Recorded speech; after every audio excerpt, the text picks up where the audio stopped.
Friends, welcome to my channel. ஒரு 10 நிமிஷம் இருந்தால் போதும், சூப்பரான வெஜிடபிள் குருமா குக்கரில் செஞ்சிடலாம். இன்றைக்கி குக்கரில் தான் செய்ய போகிறோம்.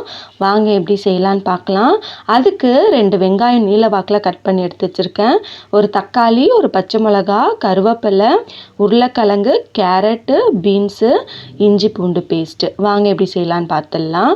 ஒரு குக்கர் வச்சுக்கோங்க.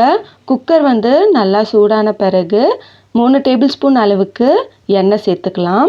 எண்ணெய் நல்லா சூடான பிறகு பட்டை, கிராம்பு, ஏலக்காய், பிரிஞ்சி இலை சேர்த்துக்கோங்க. 1 டேபிள் ஸ்பூன் அளவுக்கு சோம்பு, கருவேப்பிலை, பச்சை மிளகா, கட் பண்ணி வச்சுருக்க வெங்காயம், இது எல்லாமே சேர்த்துட்டு நல்லா வதக்கி விட்டுக்கலாம்.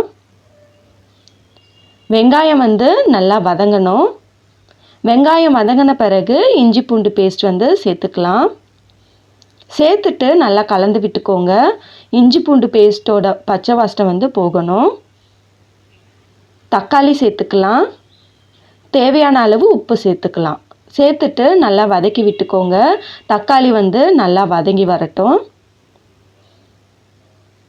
தக்காளி நல்லா வதங்கின பிறகு 1/4 டேபிள் ஸ்பூன் அளவுக்கு மஞ்சத்தூள், காரத்துக்கு ஏற்ப குழம்பு மிளகாய்த்தூள், 1 டேபிள் ஸ்பூன் அளவுக்கு கரம் மசாலா பவுடர் எல்லாமே சேர்த்துட்டு நல்லா கலந்து விட்டுக்கலாம். ஒரு 2 நிமிஷம் நல்லா கலந்து விட்டுக்கோங்க. கலந்து விட்ட பிறகு கட் பண்ணி வச்சுருக்க காய்கறிகளையும் சேர்த்துக்கலாம். சேர்த்துட்டு நல்லா கலந்து விட்டு தேவையான அளவுக்கு தண்ணி சேர்த்துக்கலாம். தண்ணி சேர்த்துட்டு நல்லா கலந்து விட்டு இது நல்லா கொதி வரட்டும். கொதி வரத்துக்குள்ளே தேங்காய் அரைச்சி எடுத்துக்கலாம். ஒரு மிக்ஸி ஜாரில் கொஞ்சமாக தேங்காய், ஒரு பச்சை மிளகா, 2 டேபிள் ஸ்பூன் அளவுக்கு பொட்டுக்கடலை, 2 முந்திரி, 1/2 டேபிள் ஸ்பூன் அளவுக்கு கசகசா, கொஞ்சோண்டு சோம்பும் சேர்த்துக்கோங்க. சேர்த்துட்டு கொஞ்சமாக தண்ணி சேர்த்துட்டு நல்லா பேஸ்டாட்டும் நல்லா அரைச்சி எடுத்துக்கலாம். இந்த அளவுக்கு நல்லா அரைச்சி எடுத்துக்கணும். ஒரு கொதி வந்த பிறகு நம்ம அரைச்ச தேங்காய் விழுதை சேர்த்துக்கலாம்.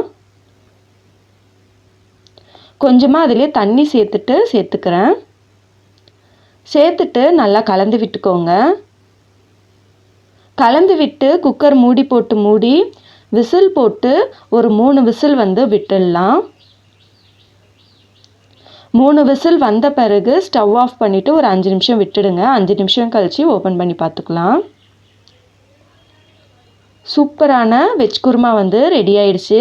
கொஞ்சமாக மல்லித்தழை தூவி நல்லா கலந்து சர்வ் பண்ணிங்கன்னா ரொம்பவே சுவையாக இருக்கும். இதே மாதிரி நீங்களும் ட்ரை பண்ணி பாருங்கள். இது சப்பாத்தி, இட்லி, தோசை, சாதத்து கூட ரொம்ப சூப்பராக இருக்கும்.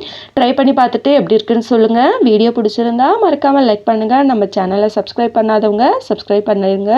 இன்னொரு வீடியோவில் பார்க்கலாம். தேங்க்ஸ் ஃபார் வாட்சிங்.